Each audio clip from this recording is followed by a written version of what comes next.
शुरू करें। अस्सलामु अलैकुम वरहमतुल्लाहि वबरकातुहू। नहमदुहु व नुसल्ली अला रसूलिहिल करीम, अम्मा बाद। अऊज़ु बिल्लाहि मिनश शैतानिर रजीम।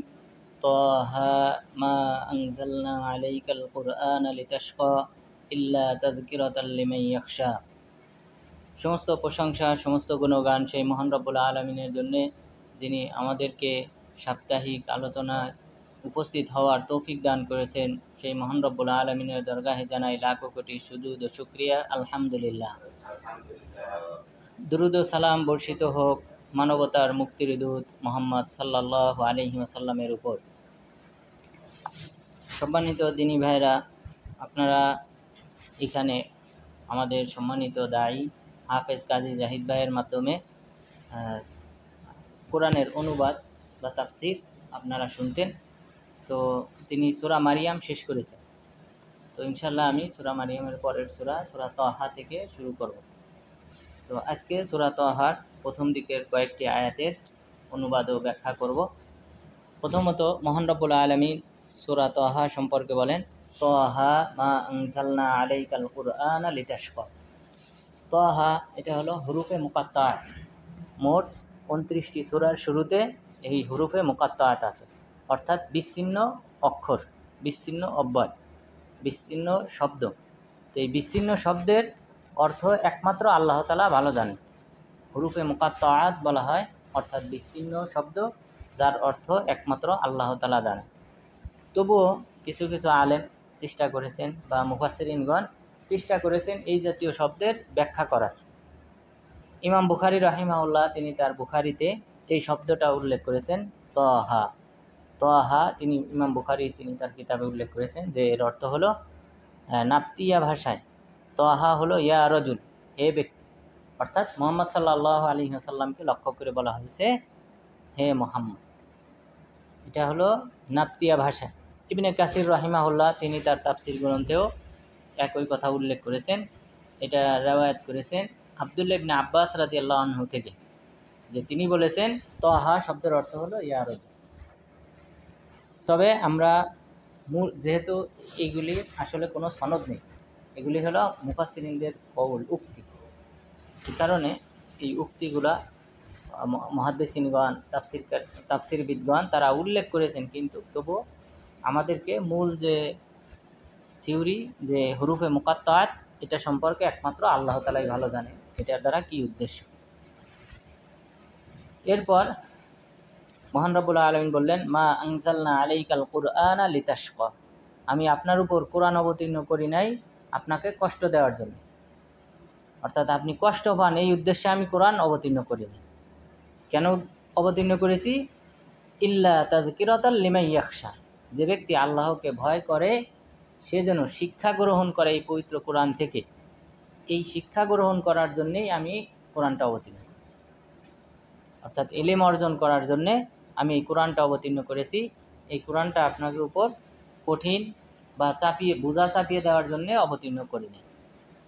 এই আয়াতটা মূলত অবতীর্ণ হওয়ার সম্পর্কে রবি ইবনে আনাস মুফাসসির, তিনি রবি ইবনে আনাস তিনি তাবেঈ, তিনি বলেছেন যে এই আয়াত অবতীর্ণ হওয়ার পিছনে মূল কারণ হলো, অর্থাৎ শানে নুজুল হলো যে কুফারে কুরাইশরা রাসূল সাল্লাল্লাহু আলাইহি ওয়াসাল্লামকে এবং সাহাবাদেরকে যখন তারা দেখলেন যে তারা দীর্ঘ টাইম কোরআন পাঠ করে এবং নামাজে দাঁড়িয়ে তারা দীর্ঘক্ষণ পবিত্র কোরআন তেলাওয়াত করে, তখন তারা মনে করলো যে এটা হলো কষ্ট কাঠিন্য মুসলিমদের উপর চাপিয়ে দেওয়া হয়েছে, যার দ্বারা তারা কষ্ট পায়। তখন আল্লাহ তাআলা প্রতি উত্তরে এই আয়াত অবতীর্ণ করলেন যে আমি আপনাকে কষ্ট দেওয়ার জন্য বা সাহাবাদেরকে কষ্ট দেওয়ার জন্য কোরআন অবতীর্ণ করিনি, বরং মানুষ যেন এখান থেকে ইলম অর্জন করতে পারে সেই উদ্দেশ্যেই আমি এই কোরআনটা অবতীর্ণ করেছি। তানজিলাম মিম্মান খালাকাল আরদা ওয়াস সামাওয়াতিল উলা, এই তানজিল এটা অবতীর্ণ হয়েছে মিম্মান খালাকাল আরদা ওয়াস সামাওয়াতিল উলা, যিনি আসমান জমিন, যিনি আসমান সুউচ্চ আসমান সৃষ্টি করেছেন এবং জমিন সৃষ্টি করেছেন, সেই মহান সৃষ্টিকর্তার পক্ষ থেকে অবতারিত এই কোরআনটা অবতীর্ণ হয়েছে। তানজিলান অবতীর্ণ করা হয়েছে মিম্মান খলাকাল আরদা ওয়াস সামাওয়াতিল উলা। সামাওয়াত শব্দটা কিন্তু বহু বচন ব্যবহার করা হয়েছে, যে এক বচন, বহু বচন, আল উলা মানে সুউচ্চ। আর জমিন শব্দটা এক বচন ব্যবহার করা হয়েছে, কারণ হলো যে জমিনও সাতটা জমিন, অমিনাল আরদি মিসলাহুন্না, 7টা আসমান এবং 7টা জমিন আল্লাহ তাআলা সৃষ্টি করেছেন। কিন্তু জমিনের ক্ষেত্রে যখন জমিন শব্দটা ব্যবহার করেছেন আর তখন তিনি এক বচন ব্যবহার করেছেন, কিন্তু যখন আসমানের কথা উল্লেখ করেছেন তখন বহু বচন ব্যবহার করেছেন। এর পিছনে মূল কারণ হলো আলেমগণ বলেছেন যে জমিনের যে মাটি, এটার ধরনটা একই রকম হওয়ার কারণে সব জমিনে একই রকম হওয়ার কারণে এক বচন দ্বারা আল্লাহ তাআলা ব্যবহার করেছেন। আর আসমানের ধরনটা ভিন্ন হওয়ার কারণে আল্লাহ তাআলা বহু বচন শব্দ ব্যবহার করেছেন। এরপর ওয়াসসামাওয়াতিল উলা, সুউচ্চ মহান, সুউচ্চ আসমান যিনি সৃষ্টি করেছেন, তাহলে আসমানটা হলো সুউচ্চ। আর রাসূল সাল্লাল্লাহু আলাইহি ওয়াসাল্লাম বলেছেন ওয়াল বু'দু বাইনাহুমা মাসিরাতু 500 আম, এক আসমান থেকে নিয়ে আরেক আসমানের দূরত্ব হলো 500 বছরের রাস্তা। সবচেয়ে দ্রুতগামী যে সওয়ার আছে এর পরিমাপ অনুযায়ী 500 বছরের দূরত্বের রাস্তা হলো এক আসমান থেকে নিয়ে আরেক আসমান পর্যন্ত। রাসূল সাল্লাল্লাহু আলাইহি ওয়াসাল্লাম সুনান তিরমিজির হাদিস আরেক রাওয়ায়াতে বললেন ওয়াসামকুস সামাই মাসিরাতু 500 আম। সামক বলা হয় যে পুরুত্ব, মোটা। এক আসমান এটা এতটাই মোটা যে তার এই মোটাত্ব অতিক্রম করতে হলে 500 বছরের রাস্তা অতিক্রম করতে হবে। তাহলে এইভাবে এক আসমান থেকে আরেক আসমানের দূরত্ব 500 বছরের রাস্তা। এরপর প্রতিটা আসমানের মোটাত্ব ভরত্ব এটাও 500 বছরের রাস্তা। তাহলে এমন সুউচ্চ আসমান আল্লাহ তাআলা তৈরি করেছেন। আর আসমানটা সুউচ্চ আসলে উঁচুতে আছে। কিভাবে আছে? মহান রব্বুল আলামিন অন্য আয়াতে বলেছেন যে বিগাইরি আমাদিন তারাউনাহা, আমি এমন খুঁটি দ্বারা, এখানে বিগাইরি আমাদ শব্দটা এটা নাকেরা, অর্থাৎ মারেফা না, নির্দিষ্ট না, নাকেরা অনির্দিষ্ট শব্দ। তো অনির্দিষ্ট শব্দের পরে যদি জুমলা আসে, বাক্য আসে, তারাউনাহা, সেটা সিফাত হয়। সিফাত অর্থাৎ আমি এমন খুঁটি দ্বারা এই আসমানটাকে উঁচু করে রেখেছি, তোমরা তা দেখতে পাও না। অর্থাৎ খুঁটি আছে কিন্তু সেটা তোমরা দেখতে পাও। এটা হলো মহাকর্ষ শক্তি, গ্র্যাভিটেশন ফোর্স।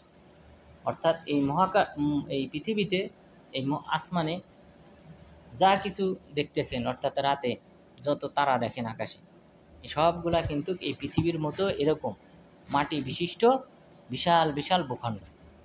কোনোটাকে তারা নামকরণ করি, কোনোটাকে আমরা সূর্য নামকরণ করি, কোনোটাকে চন্দ্র নামকরণ করি, কিন্তু প্রত্যেকে এই পৃথিবীর মতো, পৃথিবীর যেমন মাটি দ্বারা তৈরি, এরকম মাটি দিয়ে এরকম বিশাল ওজনের বিশাল বিশাল ভূখণ্ড প্রতিটি। তো এগুলা সব আসমানে ভাসমান, সবাই পৃথিবীও ভাসমান, আসমানে ভাসমান অবস্থায় আছে, প্রত্যেকে ঘূর্ণায়মান। এই ঘুরতেছে তারা কোন শক্তিতে?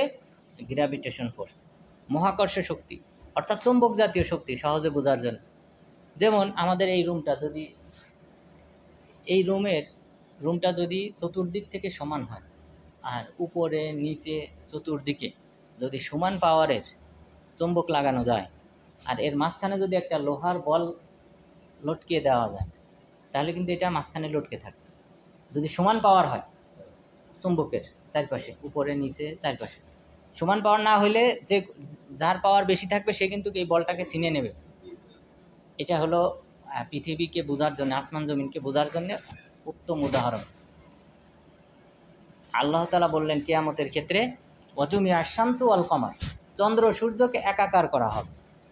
অর্থাৎ এই সময় এই গ্র্যাভিটেশন শক্তিটা কমে যাবে, তখন আসমান, এই সূর্য চন্দ্রকে কি করে নেবে? ছিনিয়ে নেবে তার বুকের উপর। অর্থাৎ উভয়ের মাঝে চন্দ্রের মাঝে সূর্যের মাঝে কি আছে, চুম্বকীয় শক্তি কাজ করতেছে, যে কারণে প্রত্যেকে ঘূর্ণায়মান ঘুরতেছে। ঘোরা ছাড়া এই মহাকাশে যত যা কিছু কেউ টিকবে না। আল্লাহ তাআলা বললেন বিগৈরে আমাদিন তারাও না, এমন খুঁটি দ্বারা আমি এটাকে তৈরি করেছি যা তোমরা দেখতে পাও। অর্থাৎ এমন কিছু শক্তি আছে, অর্থাৎ যেটা চুম্বকীয় শক্তি। তো এইভাবে আল্লাহ তাআলা আসমানটাকে সুউচ্চ করেছে। আর রহমান সুউচ্চ করার পর এরপর আল্লাহ তাআলা কি বলতেছেন, আর রহমান ও আলাল আরশি ইস্তাওয়া, আল্লাহ তাআলা আরশের উপর সমাসীন। আল্লাহ আরশের উপর ইস্তাকাররা, ইরতাফা, আলা, 4টা অর্থ আসে। তো তার মধ্যে ইস্তাওয়া শব্দের অর্থ হলো যে ইস্তাকাররা, ইরতাফা, আরশের উপরে অবস্থান করতেছেন, আরশের উপর অবস্থান করতেছেন আল্লাহ তাআলা।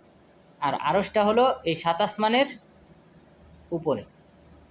সমস্ত মাখলুক আল্লাহ তাআলা যত মাখলুক সৃষ্টি করেছেন, এই 7 আসমান, তারপর 7টা জমিন, এগুলা সব কিছুর উপরে হলো আরশ। আর আরশের উপর হলেন আল্লাহ তাআলা। আল্লাহ তাআলার উপরে কিছু নেই। আল্লাহ তাআলা হলেন এই সব কিছুর উপরে, তাহলে সমস্ত মাখলুকের উপরে। আর আরশের উপর কিভাবে আছেন এটা একমাত্র আল্লাহ তাআলা ভালো জানেন, আমাদেরকে জানানো হয় নাই, সুতরাং আমরা জানি। কিন্তু ঈমান আনতে হবে যে আল্লাহ তাআলা আরশের উপর আছে। কিন্তু ফিরকায়ে বাতিলা, যারা ফিরকায়ে বাতিলা অর্থাৎ জাহমিয়া, তারপর মুতাজিলা, এরপর আশায়েরা এবং মাতুরিদিয়া, এই ফিরকায়ে বাতিলা তারা বলে থাকে ইস্তাওয়া, এর অর্থ হলো ইস্তাওলা, মালিক হয়েছে। অর্থাৎ আল্লাহ তাআলা যে সবার উপরে এটা তারা বিশ্বাস করে না। তারা মনে করে আল্লাহ সব জায়গায় আছে, আল্লাহ তাআলা সব জায়গায় আছে। এই কারণে তারা এই ইস্তাওয়া শব্দের অর্থ অপব্যাখ্যা করে, তাবিল করে তারা বলে ইস্তাওয়া বেমানা ইস্তাউলা। ইস্তাউলা মানে মালিক হয়েছে, আল্লাহ তাআলা আরশের মালিক হয়েছে। আল্লাহ তাআলা কি শুধু আরশের মালিক নাকি সব কিছুর মালিক? তাহলে ইস্তাওয়া অর্থের তো কোনো অর্থ দেয় না, কোনো বিশেষত্ব নাই এখানে। মানে আল্লাহ যদি সব কিছুরই মালিক হন তাহলে আলাদা করে পরিচয় দেওয়ার কোনো দরকার নেই যে আরশের মালিক হইলাম আমি, যেহেতু তিনি আগে থেকেই মালিক আছেন। এটা সবাই একমত যে আল্লাহ তাআলা সব কিছুর মালিক। তো সুতরাং এই অপব্যাখ্যাটা, আর বড় কথা হলো এই ব্যাখ্যা অপব্যাখ্যা, ইস্তাওয়ার যে অর্থ ইস্তাউলা হয়, এই অর্থটা আরবি ভাষাতে এবং সেই সাথে সাহাবাদের উক্তি থেকে অথবা রাসূল সাল্লাল্লাহু আলাইহি ওয়াসাল্লামের উক্তি থেকে বর্ণিত হয়, কোনো তাবির উক্তি থেকে বর্ণিত হয় নাই। সুতরাং এটা হলো বিদাতি, যারা এই ফিরকায়ে বাতিলা, ভ্রান্ত ফিরকা অনুসরণ করে, তারা এটা আবিষ্কার করেছে। এরপর তাহলে এই আর রহমান আলাল আরশি ইস্তাওয়া, এই জাতীয় প্রায় 7টি আয়াত আছে যে আল্লাহ তাআলা আরশের উপর আছেন। আর আরশটা হলো সমস্ত মাখলুকের উপরে, আর আল্লাহ তাআলা হলেন এর উপরে। তার মানে সমস্ত মাখলুক সব কিছুর উপরে আছেন আল্লাহ তাআলা। আর বা ইনুন আন খালকিহি, আল্লাহ তাআলা এমন না যে আরশের উপর আছেন বলতে মাখলুকের সাথে মিশে আছেন এমন না, বা ইন মানে বিচ্ছিন্ন। আর আল্লাহ তাআলা এই আরশটা সৃষ্টি করেছেন তার প্রয়োজনের জন্য না, তিনি তার ইচ্ছা পোষণ করেছেন, এই জন্য সৃষ্টি করেছেন, কিন্তু তার কোনো কিছুর প্রয়োজন নেই। আল্লাহ তাআলা সমাদ, তিনি কি নন, তিনি মুখাপেক্ষীহীন, তিনি কোনো মাখলুকের কোনো কিছুর মুখাপেক্ষী নন, সবাই তার দিকে মুহতাজ, মুখাপেক্ষী। কিন্তু এটা আল্লাহ তাআলা ইচ্ছা করেছেন, এই কারণে সৃষ্টি করেছেন এবং এই আরশের উপর আছে। যেমন আল্লাহ তাআলা ইচ্ছা করেছেন মানুষ সৃষ্টি করবেন, মানুষকে আল্লাহ তাআলা ইবাদত করবেন, সৃষ্টি করেছেন। ঠিক অনুরূপ আরশটাও আল্লাহ তাআলা এরকম, তিনি ইচ্ছা পোষণ করেছেন, ভালোবেসেছেন, এই কারণে সৃষ্টি করেছেন, কিন্তু তিনি এই আরশের মুখাপেক্ষী নন, যে আরশ তার প্রয়োজন, এইরকম নন। লাহু মা ফিস সামাওয়াতি ওয়া মা ফিল আরদি ওয়া মা বাইনাহুমা ওয়া মা তাহতাস সারা, আর তিনি হলেন মালিক আসমান জমিনে এবং আসমান জমিনের মাঝে যা কিছু আছে, ওয়া মা তাহতাস সারা, এবং মাটির নিচে যা কিছু আছে, সব কিছুর মালিক হলেন আল্লাহ তাআলা। তাহলে যদি ইস্তাওয়ার অর্থ ইস্তাওলা হয়, তাহলে পরের আয়াতেরও কোনো অর্থ হয় না। আল্লাহ তাআলা তো সব কিছুরই মালিক, বিশেষভাবে এটার বলার কোনো অর্থ থাকে না। তো আল্লাহ তাআলা এই আয়াতে বললেন যে তিনি আসমান এবং জমিনে এবং আসমান জমিনের মাঝে যা কিছু আছে আর সেই সাথে মাটির নিচে যা কিছু আছে। মাটি, এই যে মাটির স্তর, এই মাটির প্রথম এই যে 100 তলা, 120 তলা, 160 তলা বিল্ডিং ওঠে, এই বিল্ডিংটা ওঠে এই মাত্র 1 থেকে 10 কিলোমিটার শক্ত মাটি।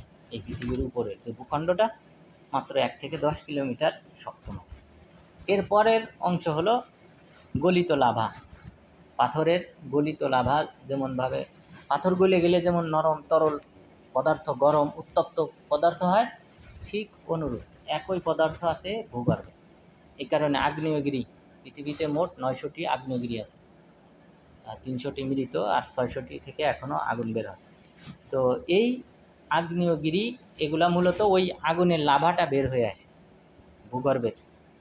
পৃথিবীতে যখন ছিদ্র হয়, ছিদ্র হওয়ার কারণে তখন কেটে ওখান থেকে এই আগুনের লাভাটা বেরিয়ে আসে।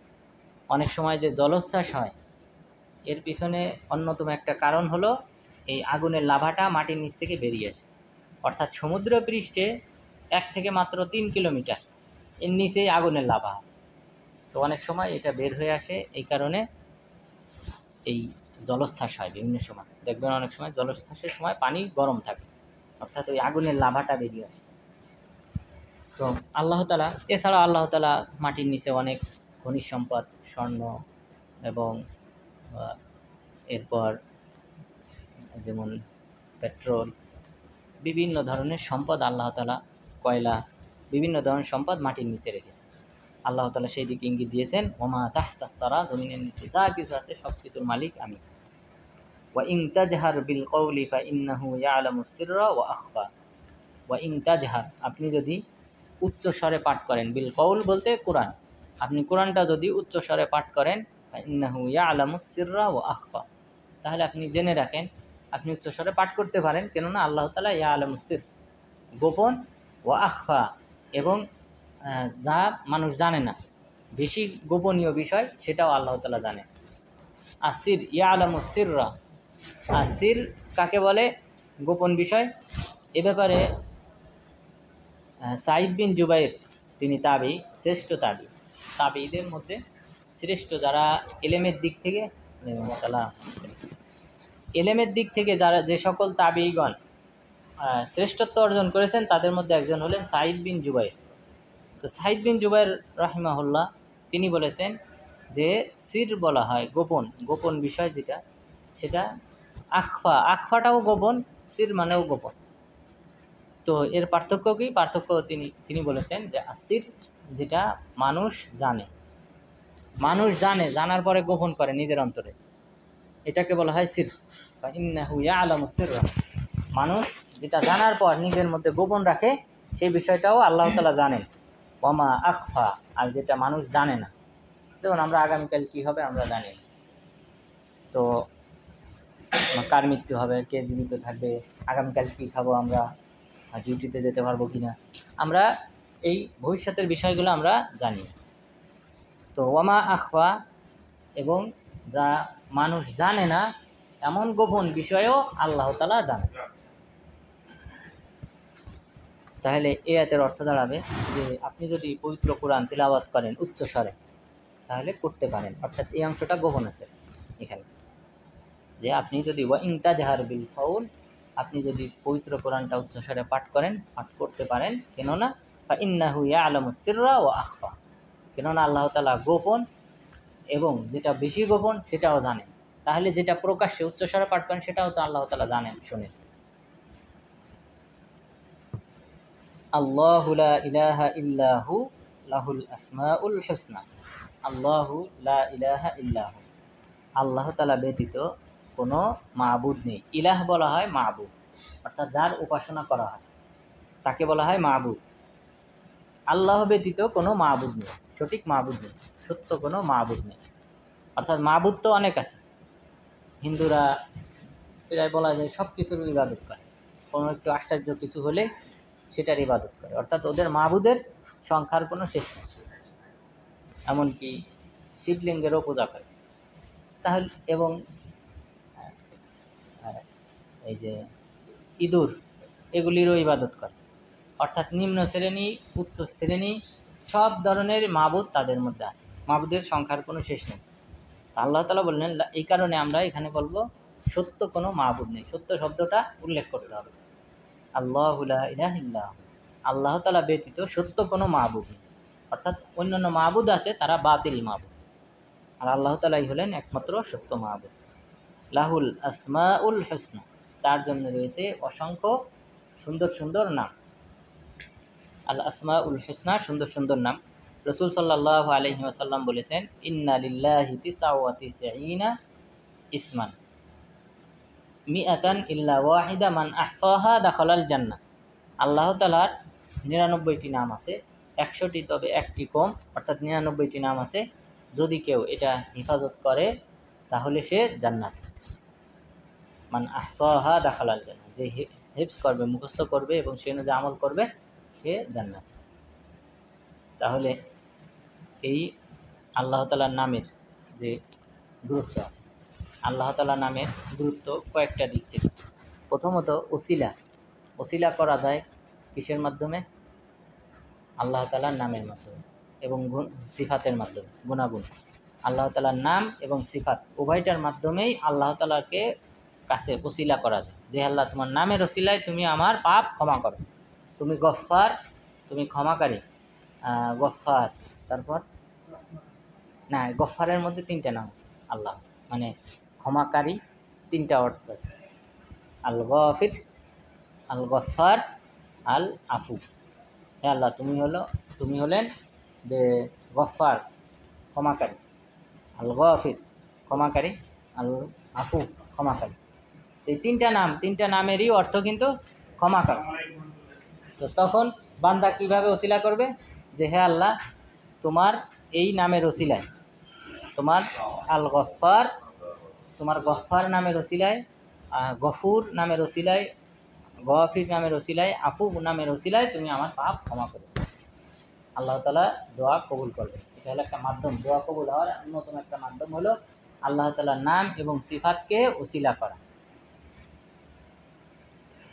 আল্লাহ তাআলা বললেন, ওয়ালিল্লাহিল আসমাউল হুসনা ফাদউহু বিহা, আল্লাহ তাআলার অসংখ্য সুন্দর সুন্দর নাম আছে, তোমরা সেই নামের মাধ্যমে আল্লাহ তাআলার কাছে ওসিলা করো, ডাকো, আল্লাহ তাআলার কাছে দোয়া করো। তাহলে দোয়া কবুলের অন্যতম একটা মাধ্যম হলো এটা, আল্লাহ তাআলার নামের মাধ্যমে দোয়া করতে হবে।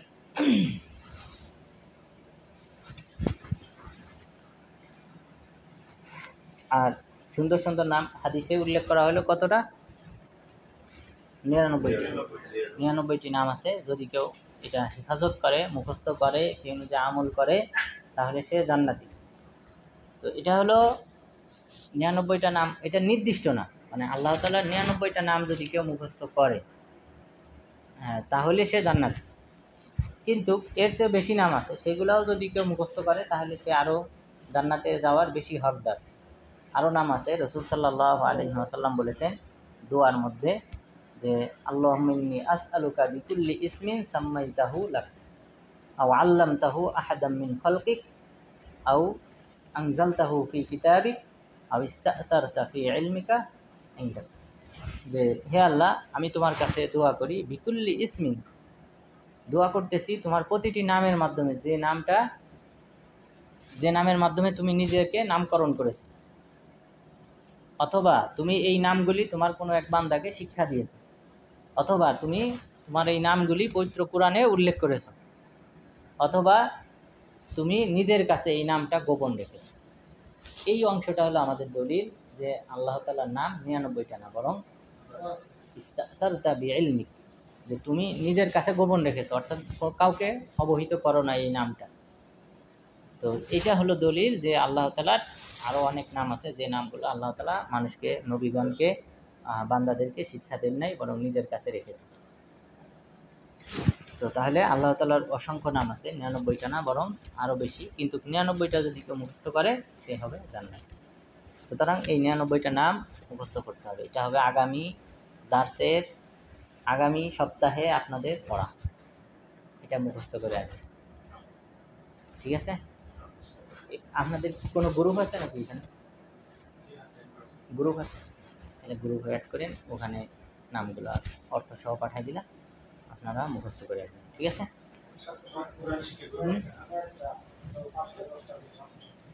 10টা করে একসাথে হবে না, 10টা তাহলে কি 20টা, তাহলে 20টা থাক নাকি, না 10টা বেশি হয়ে যায়? হ্যাঁ 10টা, তাহলে 10টা ইনশাআল্লাহ 10টা। তাহলে হরফ অনুযায়ী আপনারা মুখস্থ করবেন, তাহলে ভালো হবে। হরফ বলতে যেমন ধরেন আলিফ দিয়ে শুরু, বা দিয়ে যে নাম কয়টা আছে, তা দিয়ে যে কয়টা নাম আছে, সা দিয়ে যদি নাম থাকে, তারপর জিম দিয়ে যে কয়টা নাম আছে, এইভাবে পড়লে মনে থাকবে। আলিফে ধরেন প্রথমটা আল্লাহ তাআলা, আল্লাহ এই নামটা তো প্রথমে রাখতে হবে সবার আগে, ঠিক আছে? না 99টার মধ্যে এটা একটা আল্লাহ, তাহলে এটা আল্লাহ আল্লাহ এই শব্দের অর্থ কি? মাবুদ, ইলাহ শব্দ থেকে আসছে, ঠিক আছে? মাবুদ অর্থাৎ যার উপাসনা করা হয়। আচ্ছা, ইলাহ, ইলাহ শব্দের শুরুতে আলিফ লাম লাগাইলে আল্লাহ হয়। তো হ্যাঁ গ্রুপে দিয়ে, গ্রুপে অ্যাড করেন, ঠিক আছে? নাম্বার আছে অ্যাড করবেন, তাহলে আল্লাহ। তারপর ধরেন এরপরে তাহলে আল্লাহ তাআলার অর্থ হলো কি? মাবুদ, ইলাহ, মাবুদ। তারপর 2 নম্বর হবে আল আহাদ, আলিফ লাম দিয়ে। তাহলে আপনাদের মনে থাকে, মানে আলিফ দিয়ে যে কয়টা নাম আছে, বা দিয়ে যে কয়টা নাম আছে, তা দিয়ে যে কয়টা নাম আছে, সিরিয়াল তাহলে মনে থাকবে। আল আহাদ, আহাদ একক, অদ্বিতীয়, মানে দ্বিতীয় কোনো ইলাহ নাই, তিনি এক। তাহলে তার কোনো ছেলে নাই, তার কোনো স্ত্রী নেই, তিনি একক, ঠিক আছে? তার কোনো পিতা নাই, অর্থাৎ কুল হুয়াল্লাহু আহাদ। আহাদ শব্দের অর্থ এটাই। এরপর আহাদ, আল আকরম, আলিফ দিয়ে যেগুলো আসতেছে, আল আকরম মানে অধিক সম্মানিত, যিনি হলেন সবার চেয়ে বেশি সম্মানিত, আল আকরম। তারপর আছে আল আউয়াল, তিনি হলেন প্রথম, তার আগে কেউ নাই। তারপর আছে আল আখির, যিনি হলেন সবার শেষ, অর্থাৎ সব কিছু ধ্বংস হয়ে গেলেও আল্লাহ তাআলা কি থাকবেন, তিনি হলেন আখির। এরপর আল আলা, আলা, আলা শব্দের অর্থ হলো সবচেয়ে উপরে। এটা তিনটা অর্থ হয় আল আলা। এটা আমাদের একটা আলোচ্য বিষয় যে আর রহমান আলাল আরশ ইস্তাওয়া, আল্লাহ তাআলা যে আরশের উপর আছেন, এটা আল্লাহ তাআলার নাম থেকেই বোঝা যায়। কিভাবে? আল আলা, আলা মানে হলো যে সবার চেয়ে উপরে। কোন দিক থেকে? তিন দিক থেকে তিনি সবার উপরে। প্রথমটা হলো যে আজাদ, ব্যক্তিত্ব, অর্থাৎ তার অবস্থান, তিনি অবস্থানের দিক থেকে সবার উপরে, অর্থাৎ তার উপরে আর কোনো মাখলুক নাই, তিনি সমস্ত মাখলুকের উপরে। এটা হলো বলা হয় উলুউন ফিজ জাত, জাত সত্তাগতভাবে তিনি সবার উপরে। এরপর 2 নম্বর হলো উলুউন ফিশ শাআন, মর্যাদার দিক থেকে তিনি সবার উপরে। আল্লাহ তাআলার চেয়ে কেউ কি বেশি মর্যাদাবান আছে? না। তো এই ক্ষেত্রেও তিনি হলেন সবার উপরে। এরপর 3 নম্বর হলো উলুউল কহরি ওয়াল গালাবা, যে তিনি সব কিছু পরিচালনা করেন, তাকে কেউ পরিচালনা করেন। এটা হলো ক্ষমতার দিক থেকে তিনি কি সবার উপরে। তো এই তাহলে আল আলা, এই আল্লাহ তাআলার এই নাম থেকেই বোঝা যায় যে তিনি কি আরশের উপরে আছেন, যেহেতু আরশটা মাখলুক, এই আরশের উপরে আছেন, অর্থাৎ সবার উপরে আছেন। সুতরাং এই নাম থেকেই আল্লাহ তাআলা সব জায়গায় নেই, এটা বিষয়টা খেয়াল করেন। আল্লাহ তাআলা সব জায়গায় নেই, সব জায়গায় অর্থাৎ সত্তাগতভাবে আল্লাহ তাআলা আছেন 7 আসমানের উপরে, আরশের উপরে, সমস্ত মাখলুকের উপরে। আর প্রত্যেক রাতের শেষ 3য় ভাগে আল্লাহ তাআলা প্রথম আসমানে নেমে আসে। ইয়ানজিলু রাব্বুনা তাবারাকা ওয়া তাআলা, আমাদের রব নেমে আসে। নেমে আসাটা হয় কি কোন জায়গা থেকে? উপর থেকে নিচের দিকে। এই যে তানজিলাম মিম্মান খালাকাল আরদ, কোরআনটা অবতীর্ণ হয়েছে, অর্থাৎ উপর থেকে নিচে এসেছে। তাহলে আল্লাহ তাআলা আছেন উপরে, আল্লাহ তাআলা সব জায়গায় নেই। তো অর্থাৎ উপরে বলতে 7 আসমানের উপরে, আরশের উপরে আছেন আল্লাহ তাআলা। তো কি বলতেছিলাম,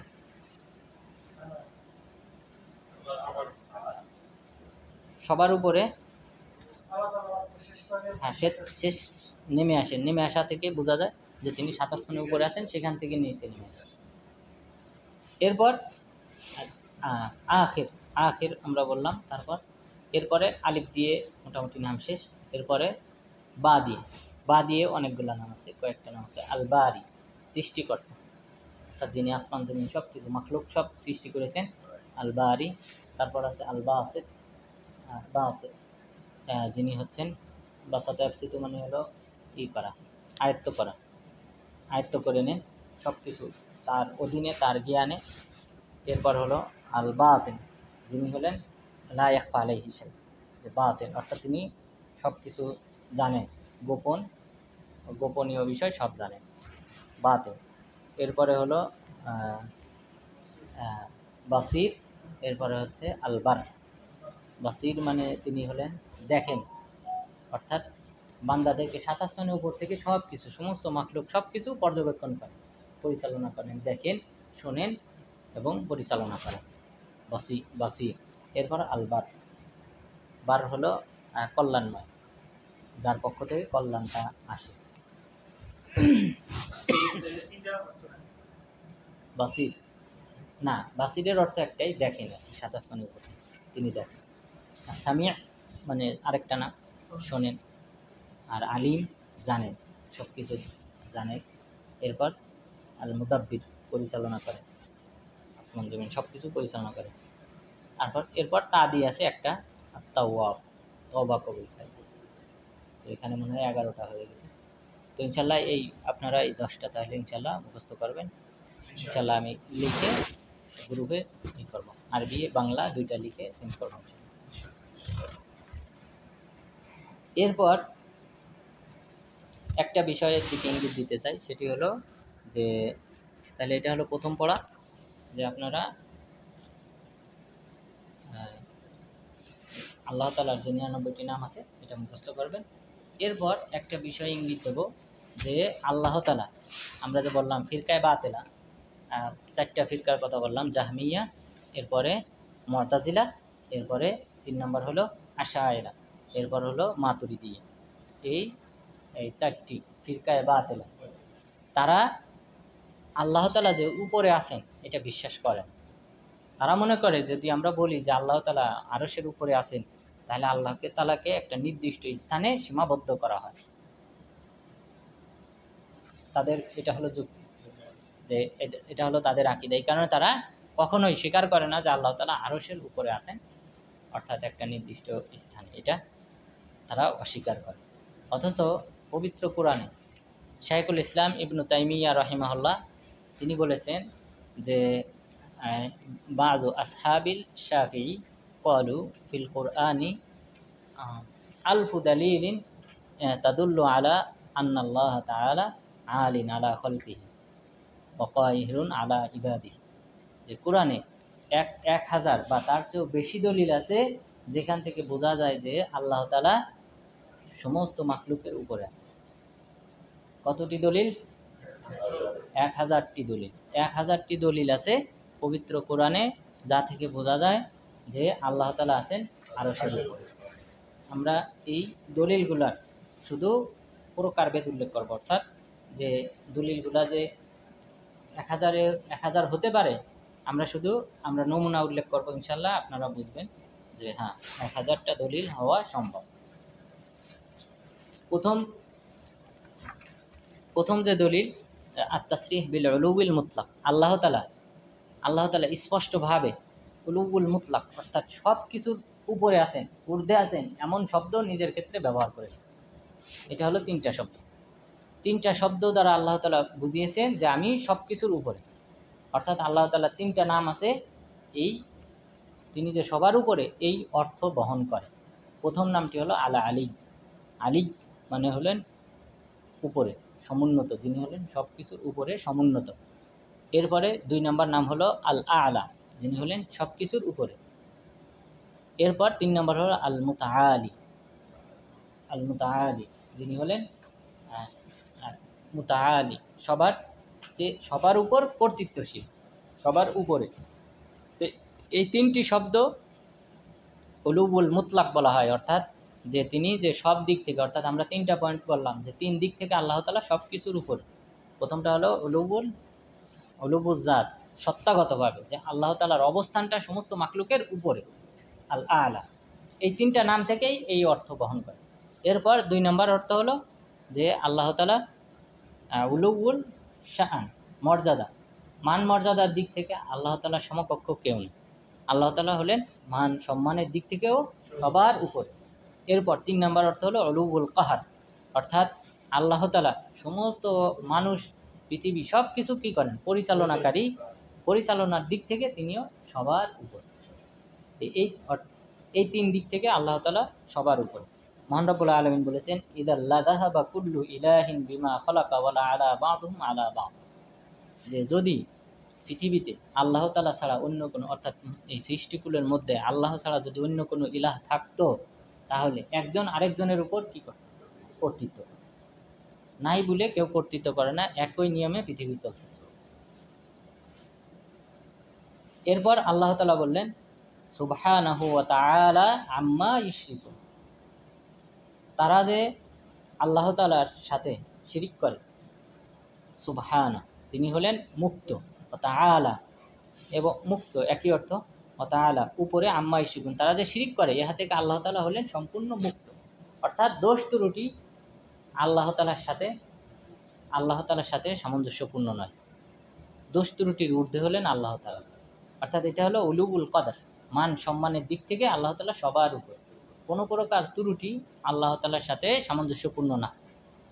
এরপর 3 নম্বর উলুবুল জাত, জাত অর্থাৎ সত্তাগতভাবে তিনি সবার উপরে, যেটা এই 3টা শব্দ থেকেই বোঝা যায়।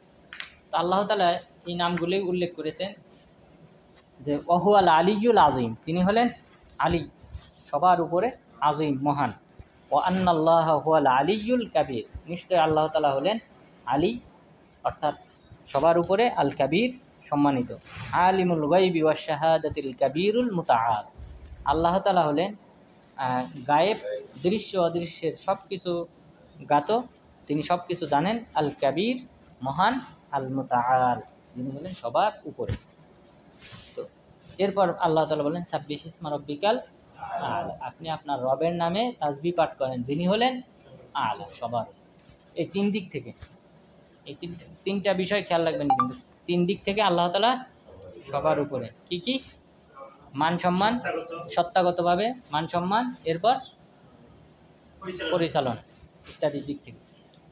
তাহলে দেখেন এইগুলোর আন্ডারে এই 3টা নামের কিন্তু অনেকগুলি দলিল আছে, এই 3টা নামে অনেকগুলি দলিল আছে, সব যদি এক জায়গায় করা হয় তাহলে অনেকগুলি দলিল হবে এইভাবে। এরপর 2 নম্বর যে পয়েন্ট, আত তাসরিহ বিল ফাওকিয়্যা, আল্লাহ তাআলা যে সব কিছুর উপরে আছেন, আল্লাহ তাআলা এটা ফাউক শব্দ ব্যবহার করেছেন, অর্থাৎ ফাউক মানে উপরে।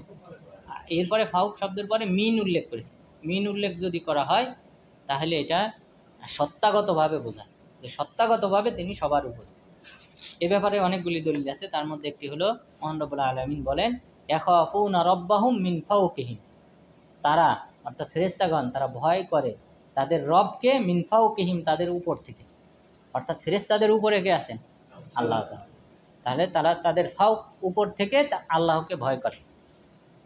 এই ফাউকা শব্দের পরে যদি মিন আসে তাহলে এটা সত্তাগতভাবে তিনি সবার উপর, তাহলে আল্লাহ তাআলা সবার উপরে আছে।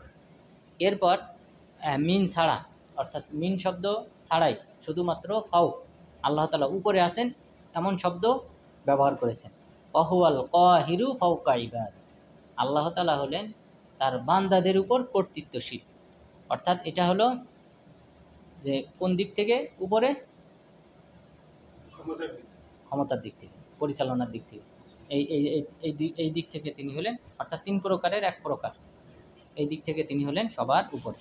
এরপর চতুর্থ যে পয়েন্ট, আল্লাহ তাআলা আত তাসরিহ বিল উরুজ, স্পষ্টভাবে উল্লেখ করেছেন যে অনেক কিছু জমিন থেকে আল্লাহর কাছে পৌঁছায়, উপরে ওঠে, নিচ থেকে আল্লাহ তাআলার কাছে উপরে ওঠে। এই ব্যাপারে অনেকগুলি দলিল, তার মধ্যে একটি হলো মিনাল্লাহি দিল মাআরিজ, মিনাল্লাহ আল্লাহ তাআলার পক্ষ থেকে, মিনাল দিল মাআরিজ যিনি হলেন এমন যার দিকে অনেক কিছু উপরে ওঠে। তাআরুজুল, কারা ওঠে? তাআরুজুল মালাইকাতু ওয়ার রূহু ইলাইহি ফি ইয়াউমিন কানা মিকদারুহু 50 আলফা সানা, ফেরেশতারা এবং জিবরিল আলাইহিস সালাম তার দিকে ওঠে। তাহলে উপরে ওঠা, তাহলে তার দিকে যদি ওঠে, উঠা, উঠা শব্দটা কিসের ক্ষেত্রে ব্যবহার হয়? উরুজ, উপরের দিকে। এই জাতীয় অনেক আয়াত আছে। তারপর আত-তাসরি বিস-সুউদ, সউদ এটাও ওঠা আল্লাহ তাআলার দিকে, কিন্তু শব্দ ভিন্ন। আগেরটা ছিল উরুজ আর এখন হলো সউদ, ওঠা। উভয়টার অর্থই উপর দিকে ওঠা। মহান রব্বুল আলামিন বলেন ইলাইহি ইয়াসআদুল কালিমুত তাইয়্যিব ওয়াল আমালুস সালিহ ইয়ারফাউহু, যে আল্লাহ তাআলার কাছে ওঠে ভালো বাক্যগুলি। মানুষ যদি ভালো কথা বলে, আল্লাহর তাসবিহ পাঠ করে, কোরআন তেলাওয়াত করে, ভালো কাজগুলি, ভালো কথাগুলি আল্লাহ তাআলার কাছে ওঠে। ইয়াসআদ, ওঠা, তাহলে এটা হলো উপরের দিকে, ওঠাটা হয় উপরের দিকে। ওয়াল আমালুস সালিহ ইয়ারফাউহু, সৎ আমল যদি করে, সেই সৎ আমলটা এই ভালো কথাকে উপরে উঠায়। অর্থাৎ কথার সাথে কাজ মিল থাকতে হবে। যদি কেউ ভালো কাজ করে, ভালো কথা বলে, তাহলে এটা আল্লাহ তাআলার কাছে পৌঁছায়, উপরে ওঠে। তাহলে উঠা শব্দ ব্যবহার করেছেন আল্লাহ তাআলা। তাহলে উঠা শব্দটা যেহেতু উপরের দিকে বোঝায়, সুতরাং আল্লাহ তাআলা উপরের দিকে আছে। এরপর আল্লাহ তাআলা স্পষ্টভাবে কিছু কিছু মাখলুক আল্লাহ তাআলা তার কাছে উঠিয়েছেন, স্পষ্টভাবে উল্লেখ করেছেন। তাহলে উঠানো এটাও উপরের দিকে হয়। বাল রফাআহুল্লাহু ইলাইহি, আল্লাহ তাআলা ঈসা আলাইহিস সালামকে তার কাছে উঠিয়ে নিয়েছেন। তিনি কোন আসমানে আছেন? হ্যাঁ, দ্বিতীয় আসমানে। ঈসা আলাইহিস সালাম আছেন দ্বিতীয় আসমানে। প্রথম আসমানে আছেন আদম আলাইহিস সালাম। প্রথম আসমানে আদম আলাইহিস সালাম, দ্বিতীয় আসমানে আছেন ঈসা আলাইহিস সালাম। তৃতীয় আসমানে না, তৃতীয় আসমানে কি আছেন? ইউসুফ আলাইহিস সালাম। তৃতীয় আসমানে আছেন ইউসুফ আলাইহিস সালাম। চতুর্থ আসমানে কি আছেন? ইদ্রিস। চতুর্থ আসমানে আছেন ইদ্রিস আলাইহিস সালাম। এরপর পঞ্চম আসমানে আছেন হারুন আলাইহিস সালাম। ষষ্ঠ আসমানে আছেন মুসা আলাইহিস সালাম। আর সপ্তম আসমানে আছেন কে? ইব্রাহিম আলাইহিস সালাম। ইব্রাহিম আলাইহিস সালাম। তো এটা সহিহ বুখারী এবং মুসলিমের রায়াতে উল্লেখ হয়েছে এই তারতিবটা, যে এইভাবে আল্লাহ তাআলা। তাহলে বাল রাফাআহুল্লাহ, আল্লাহ তাআলা ঈসা আলাইহিস সালামকে উঠিয়ে নিয়েছেন তার কাছে, এটা দ্বিতীয় আসমান। তাহলে উপরের দিকে আল্লাহ তাআলা উঠিয়ে নিয়েছেন। তাহলে এখান থেকে বোঝা যায় আল্লাহ তাআলা উপরে আছেন। এরপর আল্লাহ তাআলা অনেক কিছু তার পক্ষ থেকে নিচের দিকে অবতীর্ণ হয়, এটা স্পষ্টভাবে উল্লেখ করেছে। যেমন তানজিলুল কিতাব, কিতাব অবতীর্ণ হয়েছে, লা রাইবা ফীহি মির রাব্বিল আলামিন, বিশ্বজগতের প্রতিপালকের পক্ষ থেকে কোরআনটা অবতীর্ণ হয়েছে। তো অবতরণ হওয়াটা এটা উপর থেকে নিচের দিকে হয় না, নিচে উপর থেকে নিচের দিকে? উপর থেকে নিচের দিকে। সুতরাং আল্লাহ তাআলার পক্ষ থেকে যেহেতু কোরআন অবতীর্ণ হয়েছে, সুতরাং আল্লাহ তাআলা আছেন উপরে। এটা এক প্রকার দলিল। এই ব্যাপারে অনেকগুলি আয়াত আছে। এরপর আত-তাসরিহ বিইখতিসাস বাদিল মাখলুকাত বিআন্নাহা ইনদাহু, আল্লাহ তাআলা বিশেষভাবে কিছু কিছু মাখলুকের কথা উল্লেখ করেছেন, যে তারা, তাদের মর্যাদা বর্ণনা করার জন্য, যে তারা আল্লাহর কাছে আছে। ইন্নাল্লাযীনা ইনদা রাব্বিক লা ইস্তাকবিরুনা আন ইবাদাতিহি, অর্থাৎ নিশ্চয়ই আপনার রবের নিকট যারা আছেন, অর্থাৎ তারা ফেরেশতারা, ফেরেশতারা লা ইস্তাকবিরুন, তারা অহংকার করে না, বিমুখ হয় না আন ইবাদাতিহি, তার উপাসনা করা থেকে। অর্থাৎ আল্লাহ তাআলা তাদেরকে উপাসনা করতে বললে যাই নির্দেশ দেন সেটাই তারা বাস্তবায়ন করে। এখানে এই ফেরেশতাদের মর্যাদা বর্ণনা করার জন্য আল্লাহ তাআলা বলেছেন ইনদাহু, তার নিকটে, তার নিকটে আছে। যদি সব জায়গায় হইতো তাহলে কিন্তু এই সম্মানটা প্রকাশ পেত না।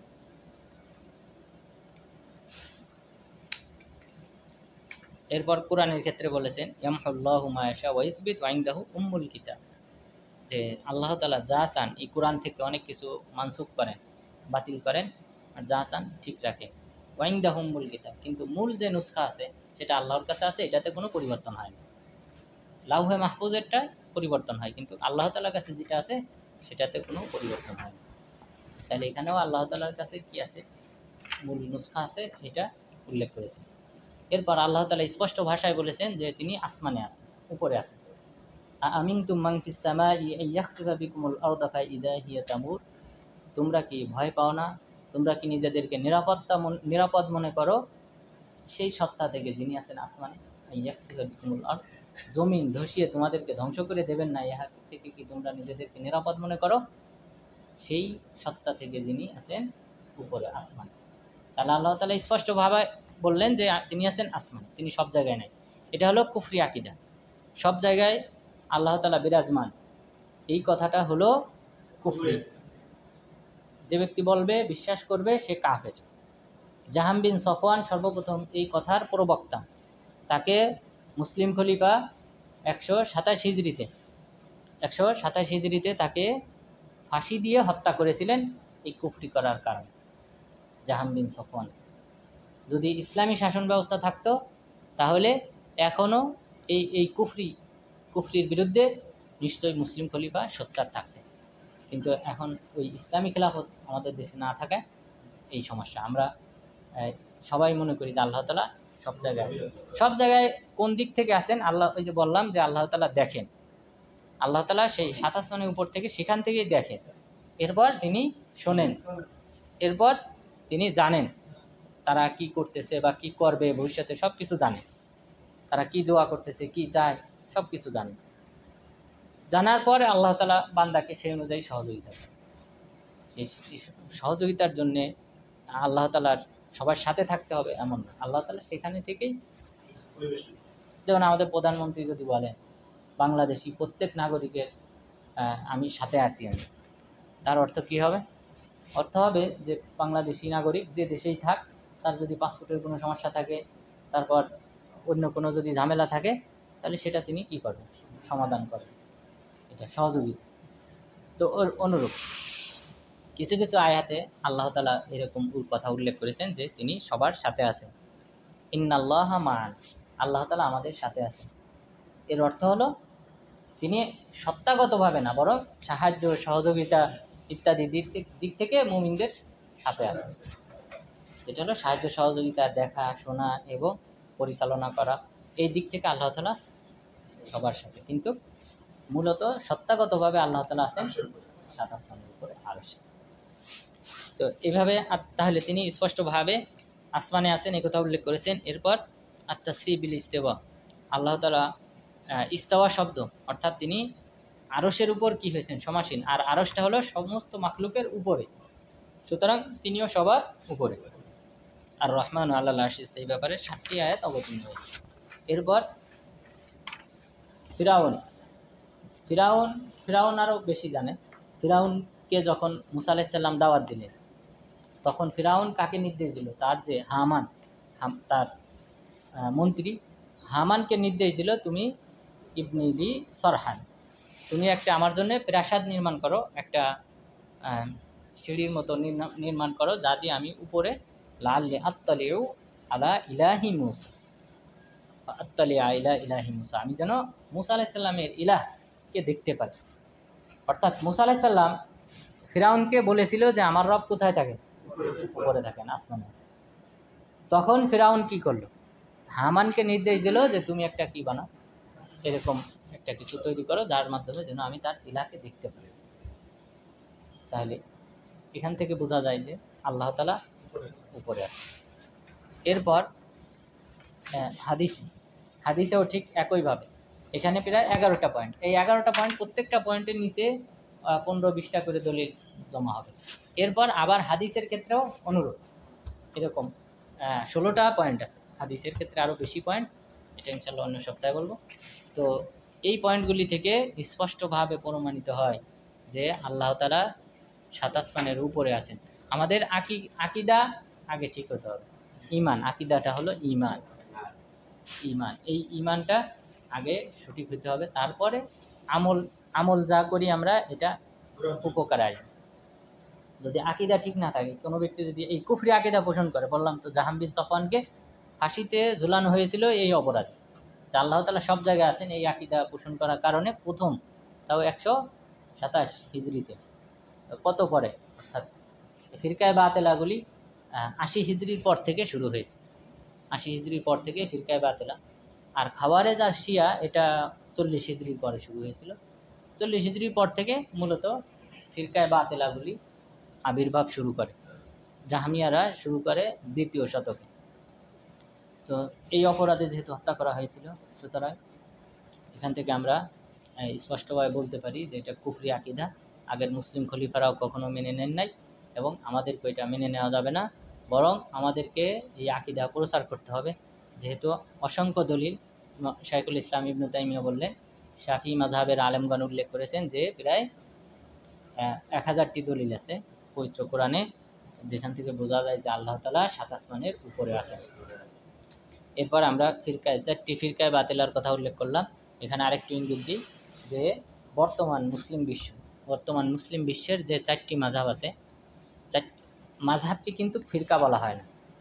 মাযহাব যে 4টি মাযহাব আছে, এই মাযহাব কিন্তু ফিরকা না। মাযহাবটা হলো, এরা হলো প্রত্যেক আলেম, এই মাযহাবের প্রত্যেক আলেমই চেষ্টা করেছেন যে কোরআন এবং হাদিস থেকে মাসালা ইস্তেমবাদ করে সঠিকটা মানুষকে জানানো, প্রচার করা। কিন্তু এর মাঝে কিছু ভুল হয়ে গেছে, কারো কাছে হয়তো কোনো হাদিস পৌঁছায় নাই, তো উনি ওনার মন মতো যে একটা ফতোয়া দিয়েছেন, সেই ফতোয়াটা মানুষ পরবর্তীতে ধরে রেখেছে, পরিত্যাগ করে নাই, যদিও এই ব্যাপারে স্পষ্ট হাদিস রয়েছে। অর্থাৎ এই হাদিসটা যদি ওনার কাছে পৌঁছাতো তাহলে তিনি কিন্তু ওই কথা বলতেন না। আমাদেরকে এটা বুঝতে হবে। হাদিসের কিতাবগুলি ইমাম বুখারী তারা আরও পরে আসছেন। ইমাম বুখারী, ইমাম তিরমিজি যারা হাদিসের কিতাবগুলি লিখেছেন তারা অনেক পরে আসছেন। তো এই কারণে সব হাদিস একসাথে, এখন আমরা সব হাদিস কিন্তু একসাথে হাতে পাই, কিন্তু এটা কিন্তু ইমামদের যুগে এটা ছিল না। ইমামরা তাদের সর্বোচ্চ চেষ্টা করে সাহাবাদের সাথে, তাবিদের সাথে যোগাযোগ করে তারা হাদিসগুলা বিভিন্ন শহরে গিয়ে সংগ্রহ করেছে। এর মাঝেও অনেক হাদিস তাদের কাছে পৌঁছায় না, এই কারণে তারা হাদিস জানতে পারেন নাই। এই কারণে বিভিন্ন ইখতিলাফ, 4 ইমাম দেখা যায় 4 ধরনের মতামত দিয়েছেন, এটা মূলত এই কারণে। তো এই 4 ইমাম বা মাযহাবকে এটাকে ফিরকা বলা না, ফিরকা বলা হয় যারা আকীদা সংক্রান্ত, এটা হলো ফিকহি মাসালা, আকীদা সংক্রান্ত বিষয়ে যারা ভ্রান্ত আকীদা পোষণ করে তাদেরকেই ফিরকা বলা হয়। তাহলে মূলত এই 4টি ফিরকা। তো বর্তমান মুসলিম বিশ্ব 4টি ফিরকার মধ্যে 3টা মাযহাব, বর্তমান যে 3টা মাযহাব আছে, অর্থাৎ হানাফি মাযহাব, তারা মাতুরিদিয়া আকীদা দ্বারা প্রভাবিত। বর্তমান বিশ্বে, বর্তমানে কথা বলতেছি আমরা, কারণ ইমাম আবু হানিফা রাহিমাহুল্লাহর সময় তো ইমাম মাতুরিদি ছিলেন না। ইমাম আবু হানিফা রাহিমাহুল্লাহর আকীদা সালাফি আকীদা ছিল, কিন্তু পরবর্তীতে এখনকার বর্তমান হানাফি মাযহাবটা মাতুরিদিয়া আকীদার দ্বারা প্রভাবিত। আর বাকি 2টা যে মাযহাব, মালিকি এবং শাফি মাযহাব আশায়েরা আকীদা দ্বারা প্রভাবিত। আর হাম্বলি মাযহাবটা কোনো ফিরকায়ে বাতিলা দ্বারা প্রভাবিত হয় না। কিছু কিছু আলেম হয়েছে, কিন্তু পুরা মাযহাবগতভাবে হাম্বলি মাযহাবটা কোনো বাতিল ফিরকা দ্বারা প্রভাবিত হয় না। আর বর্তমান বিশ্বে এটা খেয়াল রাখবেন যে শাফিঈ এবং মালিকি মাযহাব এটা আশায়েরা আকীদা দ্বারা প্রভাবিত, আর হানাফি মাযহাব এটা হলো মাতুরিদিয়া আকীদা দ্বারা প্রভাবিত। সুতরাং এটা তাদের উচিত না। তারা যদি একজন ইমামকে অনুসরণ করে থাকে, তাহলে আকীদা হলো, এটা হলো সবচেয়ে মূল প্রধান। তাহলে যদি আপনি ফিকহি মাসালা যদি এই ইমামের কাছ থেকে নিতে পারেন, ইমাম মালিকের কাছ থেকে, ইমাম শাফির কাছ থেকে, ইমাম আবু হানিফা রাহিমাহুল্লাহর কাছ থেকে, তাহলে কেন আপনি আকীদাটা নিতে পারবেন না? তাদের কি আকীদা সঠিক ছিল না? বরং তাদের আকীদা সঠিক ছিল, এটা আপনাকে মানতে হবে। তাদের আকীদাগতভাবে তারা সঠিক ছিলেন সবাই। তো এই কারণে যদি কেউ কোনো ইমামকে মানেন, এইভাবে মানতে হবে, আকীদার ক্ষেত্রেও মানবেন আপনি এবং ফিকহি মাসালার ক্ষেত্রে। কিন্তু বর্তমান দুঃখের বিষয় হলো বর্তমান বিশ্বটা এইভাবে প্রভাবিত হয়ে গেছে। তো যাই হোক, আজকে আমরা সূরা তাহা থেকে মোট 8টি আয়াতের আমরা অনুবাদ করলাম এবং সেই সাথে কিছু ব্যাখ্যা করার চেষ্টা করেছি। এখানে আমরা বেশ কয়েকটি বিশেষ পয়েন্ট আমরা উল্লেখ করেছি। তার মধ্যে অন্যতম হলো যে এই সূরা তাহা মূলত আল্লাহ তাআলা যে অবতীর্ণ করেছিলেন, এর পিছনে একটা অন্যতম কারণ ছিল, যখন মক্কার কুরাইশরা, কাফেররা যখন বলল যে সাহাবাদেরকে এবং রাসূল সাল্লাল্লাহু আলাইহি সাল্লামকে যখন কোরআন তেলাওয়াত করতে দেখলো এবং নামাজে লম্বা টাইম কোরআন তেলাওয়াত করতে দেখলো, তখন তারা বলল যে তাদের উপর কষ্ট কাঠিন্য চাপিয়ে দেওয়া হয়েছে। তখন আল্লাহ তাআলা প্রতি উত্তরে বললেন যে এই কোরআনটা আমি কষ্ট দেওয়ার জন্য অবতীর্ণ করি নাই, বরং ইল্লা তাযকিরাতাল লিমান ইয়াখশা, যে আল্লাহকে ভয় করে, যে আল্লাহ তাকে সে যেন এখান থেকে এই কোরআন থেকে শিক্ষা গ্রহণ করতে পারে, ইলিম অর্জন করতে পারে, এই কারণে আমি কোরআনটা অবতীর্ণ করেছি, এই প্রতি উত্তর দিলেন।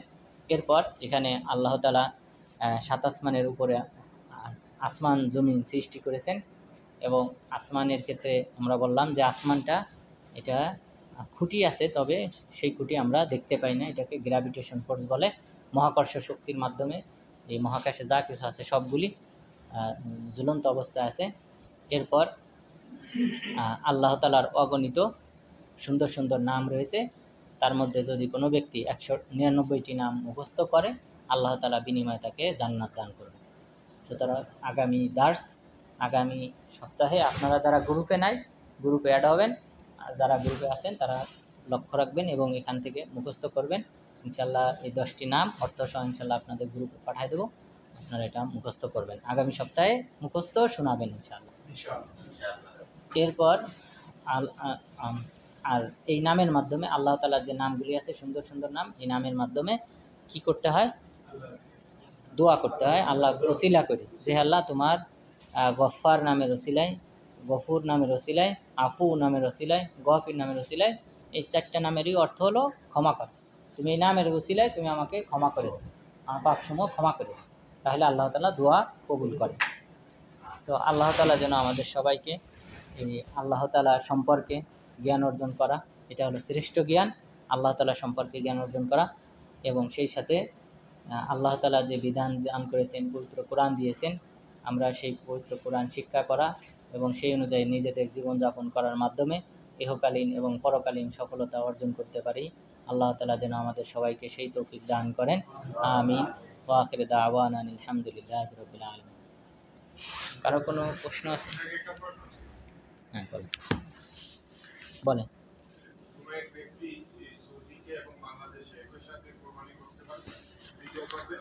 হ্যাঁ, কেউ যদি কুরবানি করতে চান, আপনি কুরবানি করবেন, দেশেও করবেন এখানেও করবেন, এটা আপনার ইচ্ছা। আপনি যদি আপনার নামে দিতে চান, যেহেতু বাড়িতে ফ্যামিলি পিতা মাতা আছে অথবা ফ্যামিলির সদস্যরা আছে, এটা আপনার ইচ্ছা। আপনি টাকা দিলেন, তারা পশু ক্রয় করলো, এবং ইচ্ছা করলে আপনি আপনার নামেও দিতে পারেন, বলে দিবেন যেন তারা কুরবানির সময় আপনার পক্ষ থেকে যেন কুরবানি দেয়, অর্থাৎ আল্লাহ বিসমিল্লাহি আল্লাহু আকবার, এরপরে বলবে আল্লাহুম্মা তাকাব্বাল মিন, এরপর নাম উল্লেখ করবে, আপনার নাম কি? আব্দুল কাদের। আল্লাহুম্মা তাকাব্বাল মিন আব্দুল কাদের, হে আল্লাহ তুমি আব্দুল কাদেরের পক্ষ থেকে এটা কবুল করো। এটা ওনার নামে হচ্ছে, অনেকে মনে করে নামে কুরবানি দেওয়া শিরিক। আমরা কুরবানি দিতেছি তো আল্লাহর নামে, বিসমিল্লাহি আল্লাহু আকবার, অর্থাৎ আল্লাহর নামে কুরবানি দিতেছি, কিন্তু আমরা পরে যে অংশটা বলতেছি, রাসূল সাল্লাল্লাহু আলাইহি সাল্লাম তিনি বলতেন যে আল্লাহুম্মা তাকাব্বাল মিন্নি ওয়া মিন আহলি বাইত, আল্লাহ তুমি আমার